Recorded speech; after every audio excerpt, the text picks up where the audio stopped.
ಇದು ರಾಜ್ಯ ರಾಜಕಾರಣದ ಸ್ಫೋಟಕ ಸುದ್ದಿ.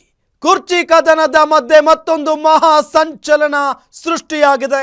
ಡಿಕೆ ಶಿವಕುಮಾರನ್ನ ಕೆಎನ್ ರಾಜಣ್ಣ ದಿಢೀರ್ ಭೇಟಿಯಾಗಿದ್ದಾರೆ. ಬಹಳ ದಿನಗಳ ನಂತರ ಘಟಾನುಘಟಿಗಳ 1-to-1 ಮೀಟಿಂಗ್ ನಡೆದಿದೆ.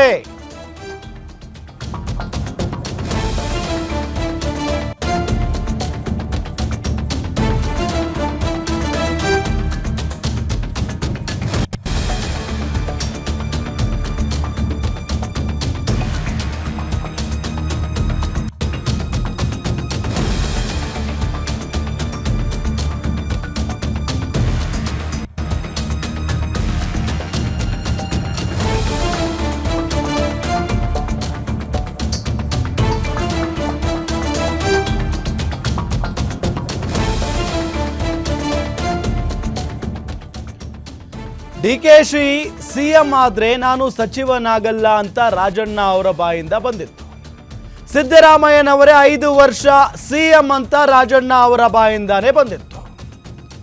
ಯಾವಾಗಲೂ ಸಿದ್ದರಾಮಯ್ಯ ಪರವಾಗಿಯೇ ಬ್ಯಾಟಿಂಗ್ ಮಾಡ್ತಾ ಇದ್ದಂತ ರಾಜಣ್ಣ ಇವತ್ತು ಹೋಗಿ ಡಿಸಿಎಂ ಡಿಕೆ ಶಿವಕುಮಾರ್ ಅವರನ್ನ ಭೇಟಿ ಮಾಡಿದ್ದಾರೆ. ಹಾವು ಮುಂಗುಸಿ ಅಂತಿದ್ದ ರಾಜಣ್ಣ ಡಿಕೆ ಶಿವಕುಮಾರ್ ಭೇಟಿ ರಾಜ್ಯ ರಾಜಕಾರಣದಲ್ಲಿ, ಅದರಲ್ಲೂ ರಾಜ್ಯ ಕಾಂಗ್ರೆಸ್ನ ವಲಯದಲ್ಲಿ ಸಿಕ್ಕಾಪಟ್ಟೆ ಸಂಚಲನವನ್ನ ಕ್ರಿಯೇಟ್ ಮಾಡಿದೆ. 1-to-1 meeting. ಯಾವಾಗಲೂ ನಾವೀಗಾಗಲೇ ಹೇಳಿದ್ವಲ್ಲ, ಯಾವಾಗಲೂ ಕೂಡ ಸಿದ್ದರಾಮಯ್ಯನವರ ಪರವಾಗಿ ಬ್ಯಾಟ್ ಮಾಡ್ತಾ ಇದ್ದಂಥ ನಾಯಕ ಕೆಎನ್ ರಾಜಣ್ಣ ಪ್ರತಿ ಹಂತದಲ್ಲೂ ಕೂಡ ಯಾವಾಗಲೂ ಡಿಕೆ ಶಿವಕುಮಾರ್ ಅವರ ವಿರುದ್ಧವಾಗಿ ನಿಲ್ತಾ ಇದ್ದಂಥ ರಾಜಣ್ಣ ಇವತ್ತು ಡಿಸಿಎಂ ಡಿಕೆ ಶಿವಕುಮಾರ್ ಅವರನ್ನ ಭೇಟಿ ಮಾಡಿದ್ದಾರೆ.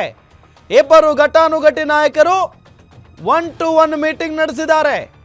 ಡಿಕೆಶಿ ಖಾಸಗಿ ಅತಿಥಿ ಗೃಹದಲ್ಲಿ ರಾಜಣ್ಣ ಡಿಕೆಶಿ ರಹಸ್ಯ ಸಭೆಯನ್ನ ನಡೆಸಿರೋದು. ಸಿಎಂ ಕುರ್ಚಿ ಫೈಟ್ ಬಗ್ಗೆ ಇಬ್ಬರು ನಾಯಕರು ಸೀಕ್ರೆಟ್ ಮೀಟಿಂಗ್ ಮಾಡಿದ್ದಾರೆ. ಡಿಕೆಶಿ ಸಿಎಂ ಆದ್ರೆ ನಾನು ಸಚಿವನಾಗಲ್ಲ ಅಂದಿದ್ರು ಇದೇ ರಾಜಣ್ಣ ಅವರು. ಡಿಕೆ ಶಿವಕುಮಾರ್ ಅಕಸ್ಮಾತ್ ಆಗಿ ಸಿಎಂ ಆಗಿದ್ದೇ ಆದ್ರೆ ನಾನು ಸಚಿವನಾಗಲ್ಲ ಅಂತ ಹೇಳಿಕೆಯನ್ನ ಕೊಟ್ಟಿದ್ರು. ಈಗ ಏಕಾಏಕಿಯಾಗಿ ಹೋಗಿ ನೋಡಿದ್ರೆ KN Rajanna DCM DK Shivakumar ಅವರನ್ನ ಭೇಟಿ ಮಾಡಿದ್ದಾರೆ. ಸಿದ್ದರಾಮಯ್ಯನವರೇ 5 ವರ್ಷ ಸಿಎಂ ಅಂತ ಹೇಳಿದಂಥ ರಾಜಣ್ಣ ಹೋಗಿ ಭೇಟಿ ಮಾಡಿದ್ದಾರೆ.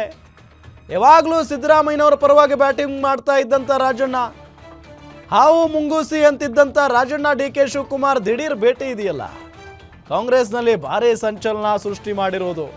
ಪಟ್ಟದ ಫೈಟ್ ನಡುವೆ ಇಬ್ಬರ ಭೇಟಿ ಭಾರಿ ಕುತೂಹಲವನ್ನ ಕೆರಳಿಸಿದೆ. ಯಾವ ಕಾರಣಕ್ಕಾಗಿ ಹೋಗಿದ್ರು ಹಾಗಾದ್ರೆ ರಾಜಣ್ಣ? ಈ ಉಭಯ ನಾಯಕರ ಭೇಟಿ ಯಾವ ಕಾರಣಕ್ಕೆ, ಯಾವ ಉದ್ದೇಶಕ್ಕೆ, ಏನು ಚರ್ಚೆ ಆಯಿತು ಹಾಗಾದ್ರೆ ಈ ಇಬ್ಬರು ನಾಯಕರ ನಡುವೆ? ಒಂದು ಕಡೆ ನಾವೀಗಾಗಲೇ ಹೇಳಿದ ಹಾಗೆ ಹಾವು ಮುಂಗೂಸಿಯ ರೀತಿಯಲ್ಲಿ ಈ ನಾಯಕರಿದ್ರು, ಡಿಕೆ ಶಿವಕುಮಾರ್ ಮತ್ತು ಕೆಎನ್ ರಾಜಣ್ಣ. ಈ ಇಬ್ಬರು ನಾಯಕರು ಹೋಗಿ ಅಂದ್ರೆ ಪರಸ್ಪರ ಭೇಟಿ ಮಾಡಿದ್ದಾರೆ. ಏನಿರಬಹುದು ಹಾಗಾದ್ರೆ ಈ ಭೇಟಿಯ ಉದ್ದೇಶ? ಏನ್ ಚರ್ಚೆ ಆಗಿರಬಹುದು ಈ ಉಭಯ ನಾಯಕರ ನಡುವೆ? ಸಹಜವಾಗಿ ಕುತೂಹಲ ಕೆರಳಿಸಿದೆ. ಯಾಕೆ ಅಂತ ಅಂದ್ರೆ ಒಂದು ಕಡೆ ನಾಯಕತ್ವದ ಗುದ್ದಾಟ ನಡೀತಾ ಇದೆ. ಮೊನ್ನೆ ಬೆಳಗಾವಿಯಲ್ಲಿ ಸಿಎಂ ಆಪ್ತರ ಸಭೆ ನಡೆಯುತ್ತೆ. ಆ ಸಭೆಯಲ್ಲಿ ಕೆಎನ್ ರಾಜಣ್ಣ ಅವರು ಕೂಡ ಇದ್ರು. 20ಕ್ಕಿಂತ ಹೆಚ್ಚು ಜನ. ಎಸ್, ಎಕ್ಸ್ಕ್ಲೂಸಿವ್ ಫೋಟೋ ನಿಮಗೆ ತೋರಿಸ್ತಾ ಇದೀವಿ ನಾವು. ಎಕ್ಸ್ಕ್ಲೂಸಿವ್ ಫೋಟೋವನ್ನ ನಿಮ್ಮ ಮುಂದೆ ತೋರಿಸ್ತಾ ಇದ್ದೀವಿ. ಕೆಎನ್ ರಾಜಣ್ಣ ಡಿಕೆ ಶಿವಕುಮಾರ್ ಹೂಗುಚ್ಛವನ್ನ ಕೊಟ್ಟು ವೆಲ್ಕಮ್ ಮಾಡಿಕೊಂಡಿರೋದು, ಭೇಟಿ ಮಾಡಿರೋದು. ಈ ಸಂದರ್ಭದಲ್ಲಿ ರಾಜಕಾರಣದಲ್ಲಿ ಒಂದು ಮಾತಿದೆ, ಯಾರು ಶಾಶ್ವತ ಮಿತ್ರರೂ ಅಲ್ಲ, ಶಾಶ್ವತ ಶತ್ರುಗಳೂ ಅಲ್ಲ ಅಂತ ಹೇಳಿ. ಸೊ ಅದೇ ರೀತಿಯಾಗಿ ಡಿಕೆ ಶಿವಕುಮಾರ್ ಅವರ ವಿರುದ್ಧ ಯಾವಾಗಲೂ ಕೂಡ ರಾಜಣ್ಣ ಮಾತನಾಡ್ತಾನೆ ಬಂದಿದ್ದಾರೆ.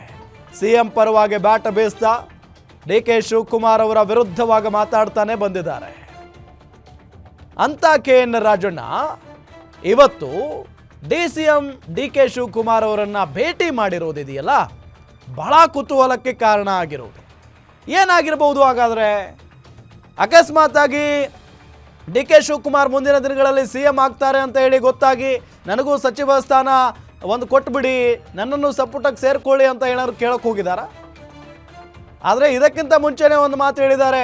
ಡಿ ಕೆ ಶಿವಕುಮಾರ್ ಅಕಸ್ಮಾತ್ CM ಆಗಿಬಿಟ್ರೆ ನಾನಂತೂ ಸಚಿವ ಆಗಲ್ಲ ಅಂತ ಹೇಳಿದ್ದಾರೆ. ಇದೇ ರಾಜಣ್ಣ.